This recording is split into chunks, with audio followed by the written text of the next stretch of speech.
Just 6 miles southwest of the Magnificent Mile, Lawndale was once a forgotten community. One of the poorest neighborhoods in the country, industries and businesses had pulled out, houses stood abandoned, and gangs and drugs bred violence and decay. But in the 35 years since Wayne Gordon moved to Lawndale as a coach and teacher, God has done a marvelous work. Though there are still vacant storefronts and soaring unemployment, the hope of Christ is visible. You can see it in the over 400 units of abandoned housing that have been rehabbed, in the faces of the young people involved in summer and after-school programs, in the medical clinic that employs more than 300 people and sees around 150,000 patient visits per year, and in the growing number of families who gather for worship on Sundays at the Lawndale Community Church. All this began when Wayne Gordon heard the call of God to move to the inner city and followed that call. Growing up in a Christian home in Fort Dodge, Iowa, Wayne developed a heart for the oppressed. He dedicated his life to Christ in high school at a Fellowship of Christian Athletes camp. After high school, Wayne enrolled at Wheaton College, where he majored in history. A natural leader and athlete, Wayne was voted captain of the football team his senior year. After graduating from Wheaton, he took a job as a high school history teacher and coach at Farragut High School in Chicago, and he's been known as Coach ever since. Wayne jokes that he integrated Lawndale the moment he moved in. He began leading Bible studies. During those early years, Corey Alumni Gym served as a retreat center. Coach met Ann Starkey, now his wife of 33 years, at a funeral and says it took him a year to talk her into marrying him. The first years in the city were difficult for the young couple. Their wedding gifts were stolen, and their home was broken into many times.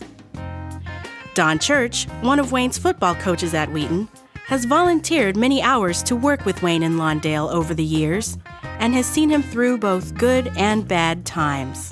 He's got a big, big heart for forgiveness. I think like the mercy of God, that God has a heart for us like that. Still feeling called to the city, the couple persevered, listening to the needs of the community at each step. When the football team needed weight training, Coach set up a weight room in the storefront beneath his apartment. When the moms of these kids needed a safe place to do laundry, a washer and dryer were added to the storefront. And when the kids wanted a church with no dress code and no offering plate, Wayne and Ann started the Lawndale Community Church. Well, when I remember back to starting this church on these Sunday mornings, it was pretty pathetic, looking from the outside world. We just sat around in a circle. There were probably about 15 of us at the beginning. And our music, we had a record player. It was the days before CDs or anything. And we just had some music going on the record player, and very humble beginnings. One of the most pressing needs of the community was for health care.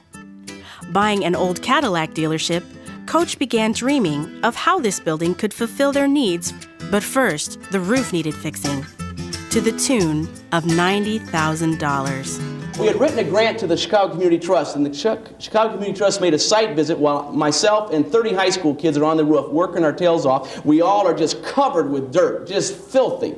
And here comes the lady. I didn't know she was making the site visit that day, and I would have probably put on a tie for that. Well, anyway, what happened was she went through here, and she left, and we had asked them for a certain amount of money over a 3-year period. They upped the ante. She called back and said, you know what, we don't want to give you the money the way you've asked. We asked for $50,000 for 3 years. She said, how would you like it if we gave you $150,000 right now to renovate the medical clinic? We said we'd love to have it. And she said, right, and she said, the reason, I want you to know why you're doing it, because never in visiting a site in the city of Chicago have I ever seen the community effort. If you can get 30 high school kids to give up their spring break and work as hard as you were working them up there, I know the community's behind this. I know this is a community effort. When it came time to build the gym, Coach called on the community again, and for 9 months, kids came to dig after school. In addition to building facilities, Coach knew he also needed to develop leaders. I remember having a conversation with Tom Skinner one day, and I says, Tom, I really want to get black leadership for our neighborhood. I want to help us to have African-American people lead here. And Tom said to me, he said, well, what are you doing about it? I said, well, I'm going everywhere I go. I try to invite black people to come and work with us. I'm inviting African Americans to come and be a part, but I just have not been able to do that. He says, well, Wayne, you're looking in the wrong place. I said, oh, wow, you're going to hook me up. Tom Skinner's going to give me the hookup. And he had a ministry at Howard and at Morehouse and many places. So I said, okay, Tom, tell me where to go. He said, well, the leaders for your church and for this community are already in this neighborhood. I said, really? He said, yeah. He said, your job, and God brought you here to develop a new generation of African American Christian leaders who are excellent in their skills. And then he grabbed me by the arm. I can remember he squeezed my arm and he said, but there's one catch. He said, Wayne, will you stay in Lawndale? It's going to take 15 years to do this. Will you stay in Lawndale for 15 years? And I remember looking Tom right back in the eye and saying, I'm going to stay 15 years. Wayne has stayed in Lawndale for 35 years. He and Ann have raised their children, Angela, Andrew, and Austin, in the city. And the church has flourished, celebrating 30 years in 2008, thanks to many community leaders. Leaders like Stanley Ratliff, who met Coach shortly after coming to Lawndale. And while I was incarcerated, Coach and the people from the Lawndale Community Church, they came to visit me. They had a lady by the name of Miss Williams. Every Wednesday, she would write me letters. Every weekend, somebody from this church, Lawndale Community Church, was visiting me, encouraging me. I became the minister of music, and we have a choir now. We have a praise team, and we have the Hope House Men's Choir. With leaders came more community-based programs.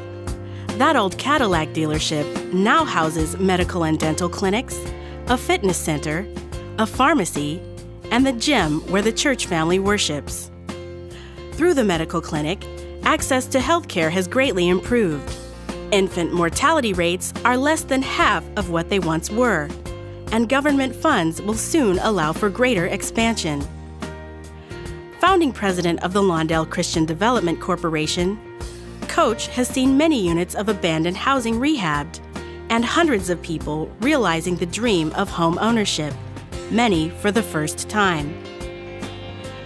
Not only has the church's halfway house touched the lives of some 2,500 men, but thanks to Wayne's vision, the community now boasts a sit-down restaurant that offers these men something better than any handout, a job.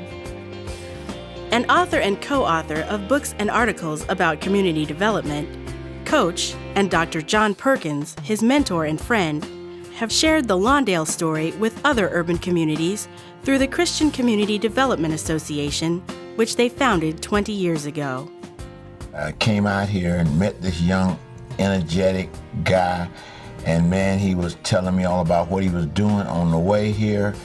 And then when I got here, I walked in this little storefront full of weightlifting equipment, and I said, he was going to show me the ministry, and I said, where is the ministry? And it was a few chairs stacked in there, but what got me was that almost a lot of what we see now, he had in the back of his mind. He truly took a vision that he had from God and turned that into passion, and that he could see something that we couldn't see. For his bold, gospel-centered vision, his lifelong commitment to racial reconciliation, and his dedication to Christian development in the inner city, the Wheaton College Alumni Association is pleased to honor Dr. Wayne Gordon with the 2010 Distinguished Service to Society Award.